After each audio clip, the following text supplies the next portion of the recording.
신년 초부터 네. 남북 간의 이 급물살 대화 분위기가 네. 조성되고 있지 않습니까? 네.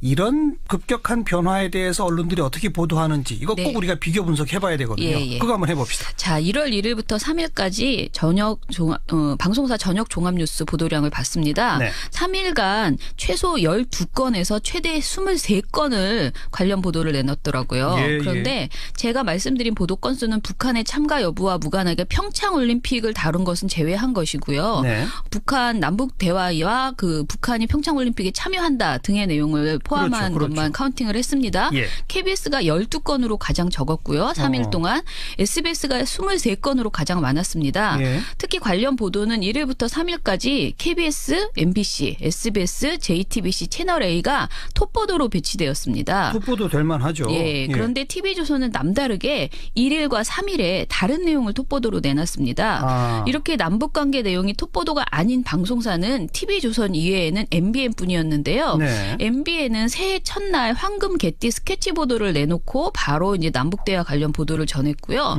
그리고 2일과 3일에는 그래도 계속 남북대화 관련 보도를 톱보도로 전했습니다. 네. 반면에 TV조선의 경우에는 정부가 고위급 회담을 제의한 1월 2일에만 이 사안을 톱보도로 다루었고요. 1일에는 평창올림픽 관련 보도를 다뤘고요. 그리고 3일에는 임종석 비서실장의 아랍에밀리트 방문 관련 의혹 제기 보도를 톱보도로 낸 뒤에 5번째 순서로 남북대화 관련 그 보도를 전했습니다. 예. 그러니까 방송 보도의 비중이나 보도 태도에서 TV조선만이 좀 결이 다른 태도를 보였다 이렇게 보시면 됩니다. 예. 그리고 TV조선은 보도 내용에 있어서도 남북 대화 기류에 유독 불편한 심기를 노골적으로 드러내는 이런 보도들을 했습니다. 대화 기류의 불편한 심기? 네네. 어떤 내용들이라는 겁니까? 일단 김정은 신년사에서 무엇을 먼저 말했느냐에서 차이를 보였습니다. 네. TV조선을 제외한 6개 방송사는 1일 김정은 신년사 직후 내놓은 관련 첫 보도에서요. 모두 평창올림픽 참가 및 남북대화 제안 이슈를 부각했습니다. 이걸 먼저 이제 보도를 한 다음에 핵단추나 다른 내용들을 이제 덧붙여 전한 것이죠. 예. 그런데 TV조선은 7개 방송사 중에서 유일하게 평창올림픽 참가와 남북대화 제안이 아닌 핵단추 위협 소식을 먼저 전했습니다. 다른 방송사와 순서가 바뀌었군요. 그렇죠. 예. TV조선은 1일 먼저 북핵미사일 카드로 한미 균열 노린 듯이라는 보도에서요.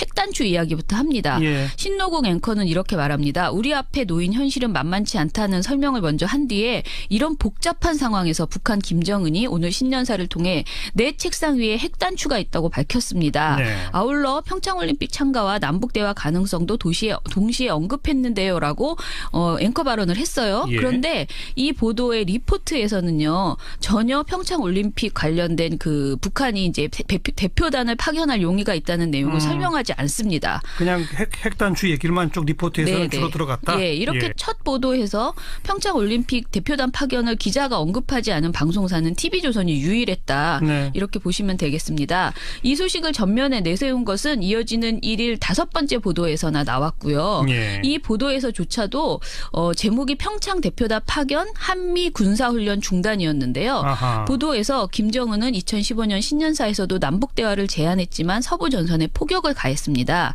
한미 동맹 균열, 남남 갈등 유발 의도가 의심되는 이유입니다. 라면서 부정적인 이미지를 강조하는 데 방점을 찍었습니다. 네. 그리고 TV조선은 1일 해설보도 그 남북대화 곧 열리나 김정은 속셈은이라는 제목의 보도를 했는데요. 제목에서부터 속셈이라는 부정적인 뉘앙스를 이제 뽑았고요. 예. 앵커 멘트도 김정은이 상당히 느닷없는 신년사를 내놨는데 지금부터 이 신년사가 가지는 의미를 분석해 보겠습니다라고 말했어요. 예. 그런데 이 보도에 그 TV조선 홈페이지 다시 보기를 가보면 스크립트가 올라와 있거든요. 네. 근데 이 스크립트에는 앵커 멘트가 이렇게 써 있습니다. 김정은의 신년사를 계기로 청와대는 이제 사실상 대화 국면으로 전환됐다는 해석까지 내놨습니다.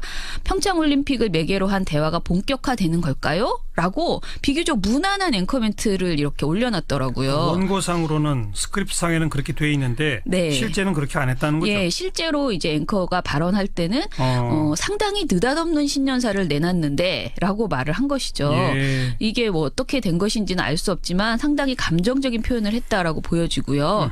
그리고 우리 정부가 고위급 회담을 제안한 2일에는 신동욱 앵커가 직접 나서서 비판을 하기 시작합니다. 2일 신동욱 앵커의 시선 올림픽과 정치라는 보도에서 이렇게 말합니다. 걸핏하면 올림픽 전 정신을 해치는 게 북한입니다. 88 서울 올림픽을 방해하려고 칼기를 폭파했습니다.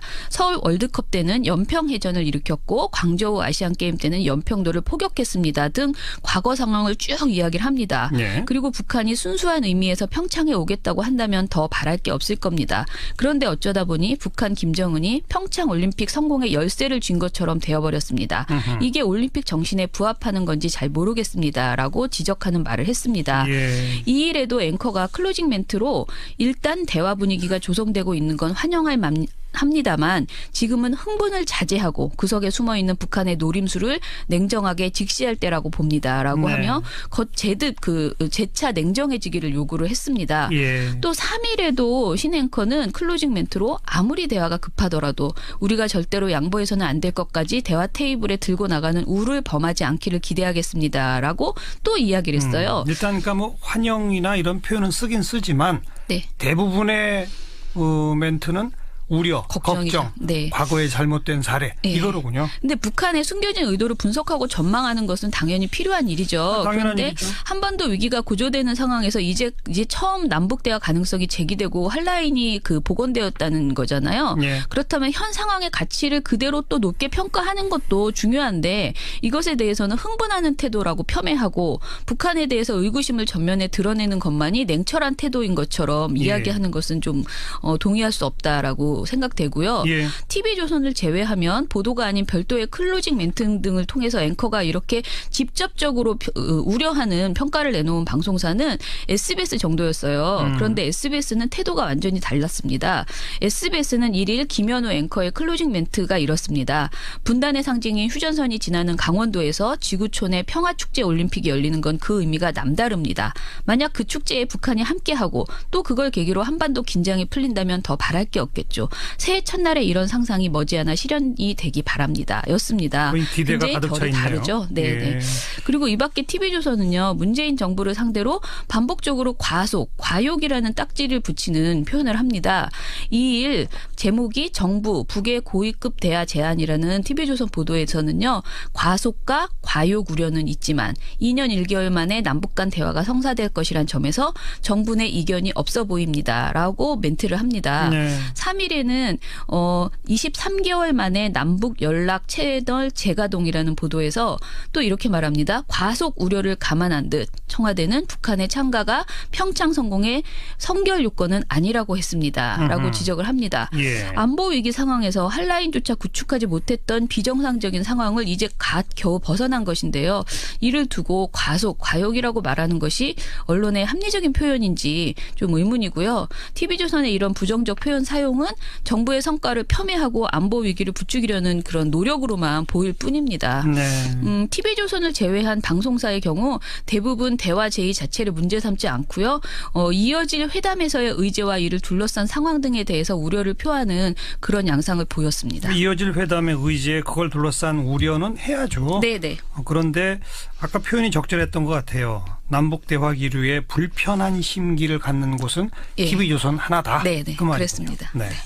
그리고 오늘 일부 시간에 네. 그 삼성 이건희의 차명 계좌 관련된 보도 또 해드린 바 있는데 네. 삼성 관련 보도도 또 우리 언론이 극명하게 갈리잖아요. 네, 네. 이것도 비교 분석해 봅시다. 네. 일단 박용진 의원이 금융위원회 금융감독원 종합감사에서 이건희 삼성전자 회장이 2008년 삼성특검에서 확인된 차명 계좌를 실명으로 전환하기는커녕 누락된 세금조차 납부조차 하지 않고 4조 4천억 원에 달하는 돈을 찾아갔다는 사실을 폭로한 바 있잖아요. 예. 이후에 새로운 차명 계좌가 범죄자가 속속 추가 발견되면서 경찰이 서울지방국세청을 압수수색하고 검찰은 또 관련 수사에 본격 돌입하는 등의 움직임이 이어지고 있습니다. 그렇죠. 그런데 이 소식에 대해서 방송사 저녁 종합뉴스 보도량을 점검해 봤더니 네.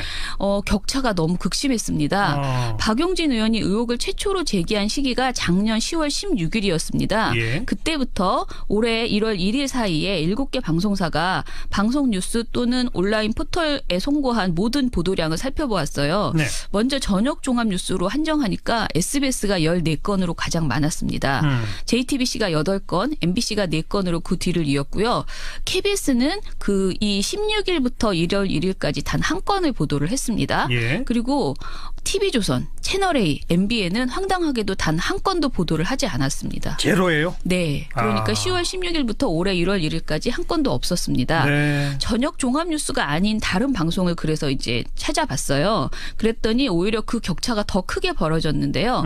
SBS는 51건을 보도한 반면에 채널A는 모든 방송에 나오는 전체 보도를 다 뒤져봐도 한 건을 보도했더라고요. 예. 그리고 TV조선은 5건, MBN은 7건의 관련 보도를 내놨습니다. 네. SBS는 보도량만 많았던 것이 아니고요. 단독 보도도 적지 않게 내놓았습니다.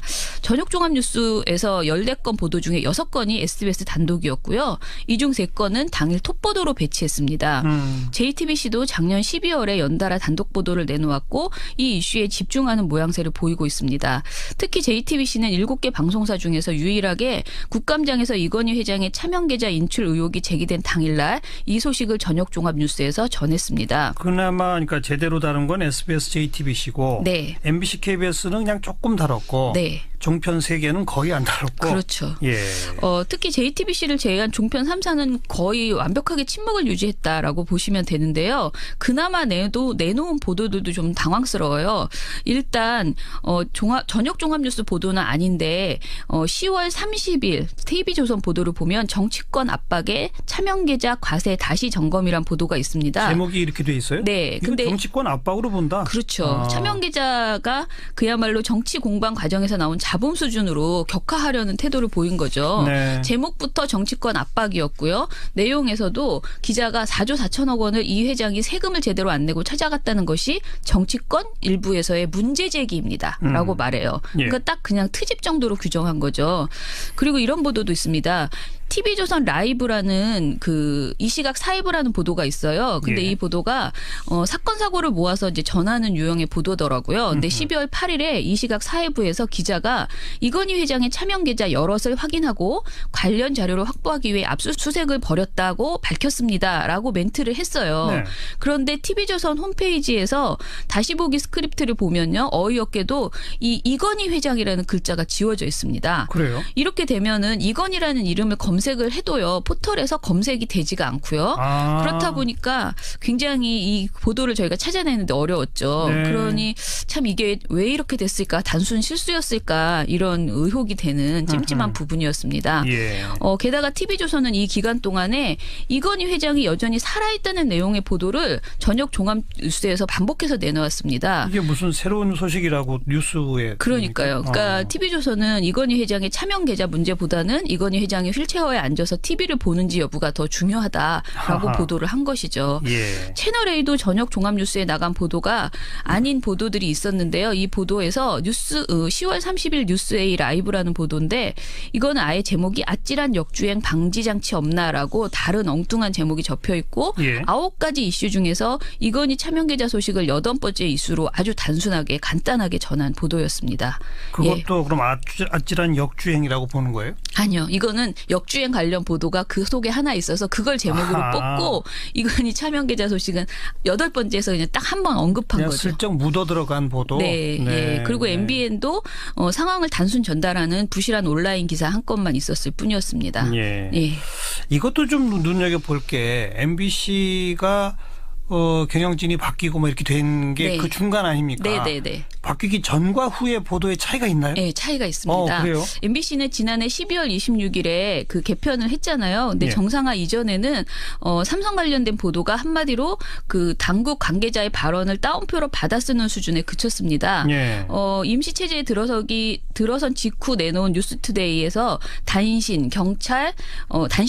삼성 추가 차명 계좌 서울국세청 압수수색이라는 12월 9일 보도에서 보면 예. 36초에 불과한 단신임에도 불구하고 이에 대해 삼성그룹 측은 이들 계좌들이 삼성총수 일가의 차명 계좌라며 지난 2011년 이미 국세청에 신고해 법적으로 문제가 없다고 해명한 것으로 알려졌습니다. 라면서 삼성 측 입장을 아주 충실하게 대변하는 이런 보도를 했습니다. 예. 그런데 개편 후에 뉴스데스크는 26일 날 이제 처음 내놨잖아요. 개편된 뉴스데스크가 26일 처음이었는데요. 예. 이때 단독 보도로 2천억대 이건희 차명 계좌 또 발견이라는 보도에서 주요하게 관련 내용을 다뤘습니다. 단독 보도로 또 앞에 붙였군요. 네네. 예. 이에 앞선 두 건의 보도가 지난 보도에 대한 사과와 반성을 담았기 때문에 사실상 개편된 뉴스데스크의 톱 보도가 사실 이 내용이었다 이렇게 보시면 그래요? 돼요. 예. 그래서 굉장히 이건희 차명 계좌와 관련된 내용을 주요하게 보도했다. 이전과는 다르더라라는 것이고요. 네. KBS의 경우에는 방송 보도와 온라인 송고 기사 모두에서 관계 당국의 발언과 행보를 받아쓰는 기사만을 내놨습니다. 그러니까 한마디로 굉장히 부실한 보도였다라고 네. 해서 KBS 정상화가 필요하다는 것을 거듭 보여준다 이렇게 볼 수 있겠습니다. 그 KBS 방금 얘기하셨으니까 네. 그 강규영 명지대 이사 해임하고 김상근 목사를 새 보궐이사로 추천했죠. 네네. 그럼 이제 곧 여기도 정리가 되는 겁니까? 그렇죠. 저희가 보기에는 일단은 지금 기존 박근혜 정부 추천 7명 그리고 현 여권 추천 4명의 구도에서 이번에 바뀐 거죠. 네. 여야 추천 이사 수가. 예. 그래서 저희가 보기에는 이인호 이사장의 불신임함을 상정하는 순서가 남아있다라고 보고요. 예. KBS 정기이사회가 11일 목요일에 있습니다. 11일. 예, 그래서 이때쯤이면 이인호 이사장의 불신임함을 상정해서 통과시키게 되지 않을까라고 보여지고요. 고대영 그러면 사장은 어떻게 됩니까? 그러면 이제 그 불신임함이 처리되고 나서 고대영 사장의 해임도 KBS 이사회에서 또 상정해서 처리할 수 있을 거다 이렇게 기대를 하고 있습니다. 그래서 1월 넷째 주 정도에는 고대영 사장 해임이 가능하지 않겠느냐 이렇게 전망하고 있습니다. 네, 수고하셨습니다.